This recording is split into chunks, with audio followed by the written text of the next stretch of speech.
Hello, Namaste.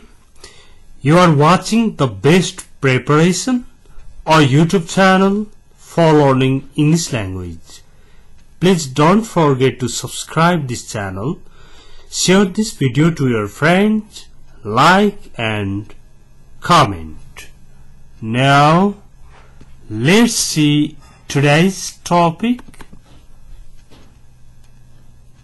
You first दुईवटा स्लाइडमा प्रोनाउन्सिएसनलाई विशेष जोड गरिएको छ।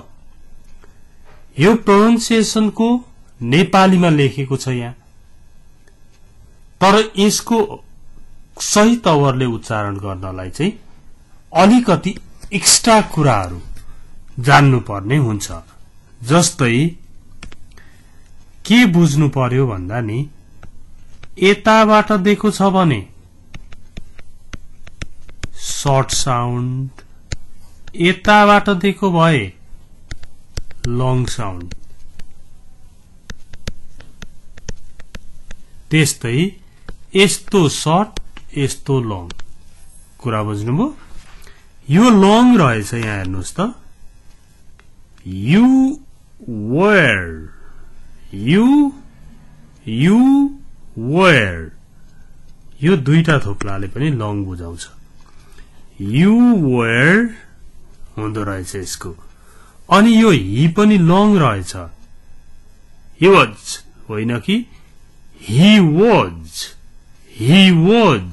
भनेर he लाई जोड दिएको रहेछ।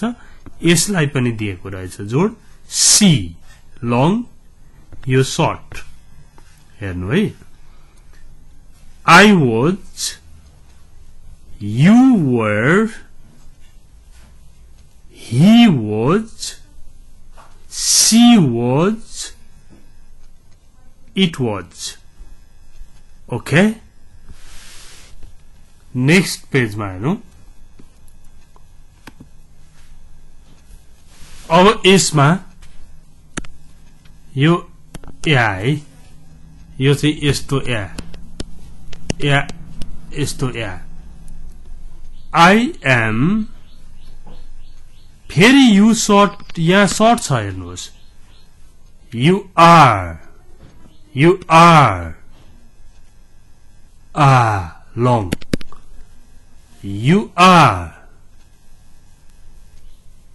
he is, she is, it is, we are, we पनि long, are पनि long, we are.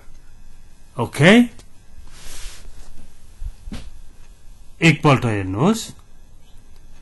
I was, you were, he was, she was, it was, I am,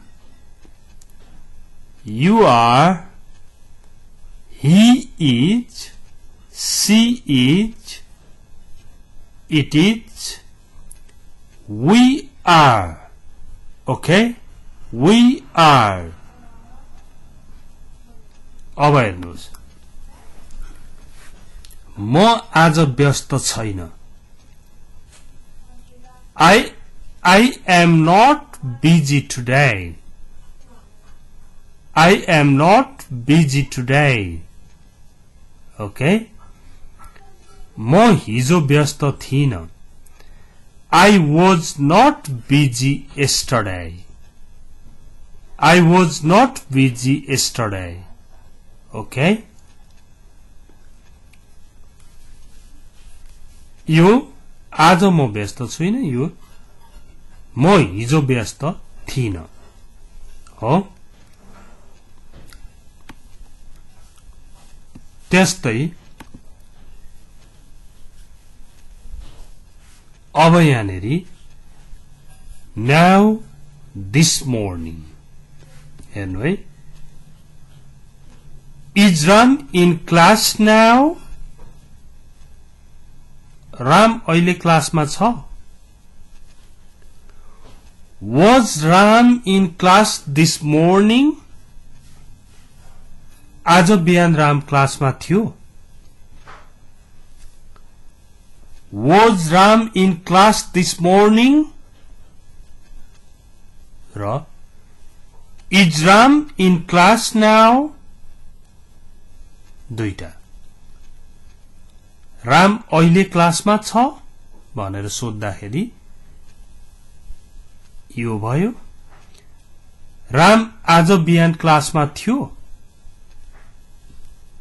भन्दा चाहिँ Was Ram in class this morning भनेर सोधियो। This morning भनेको आज बिहान, यसलाई सामान्यतया past time adverb को रूपमा लिइन्छ। ओके, त्यस्तै Hari isn't at home today. Isn't. Okay? Hari isn't at home today. Hari आज घरमा छैन। Hari हिजो घरमा थिएन। Hari wasn't. Hari wasn't at home yesterday. Hari हिजो घरमा थिएन। ओके, त्यस्तै They aren't packing goods. तिनीहरू सामानहरू प्याक गर्दै छैनन्। They weren't packing goods. तिनीहरू सामानहरू प्याक गर्दै थिएनन्। यसरी हामीले केही प्रोनाउन्सिएसनको र केही फाल्टु कुराहरू हेर्यौं। ओके, अब यसलाई किन यस्तो छोटो दिएको त भन्दा एउटा तरिका छ अंग्रेजी सिक्ने। के तरिका भन्दा नि I have मसँग छ, I was म थिएँ, यस्तो खालको तरिकाले सिक्ने। I have भनेको मसँग छ, अनि त्यो सिकेपछि I have a dog मसँग कुकुर छ भयो। I was भनेको चाहिँ म थिएँ, I was at home म घरमा थिएँ, I was waiting for the bus म बस कुरिरहेको थिएँ, I was going to college म कलेजतिर जाँदै थिएँ। यो पनि अंग्रेजी सिक्ने एउटा तरिकामा पर्छ। त्यसपछि खासमा कसरी गरिन्छ भन्दाखेरि जस्तो हेर्नुहोस् है, त्यसमा अंग्रेजी सिक्ने एउटा तरिका म बताउँछु। त्यो तरिकामा चाहिँ के गरी सिकाइ हुन्छ भने नि, जस्तो I have भनेको म सँग छ भयो नि एक किसिमले। अब दोस्रो फेरि I had पढिन्छ, मसँग थियो भनेर। अनि यसैलाई के गरिन्छ भन्दा सेन्टेन्स बनाउन सिकिन्छ। त्यसपछि हेर्नुहोस् है, क्रमशः सिक्ने तरिका हो यो। I have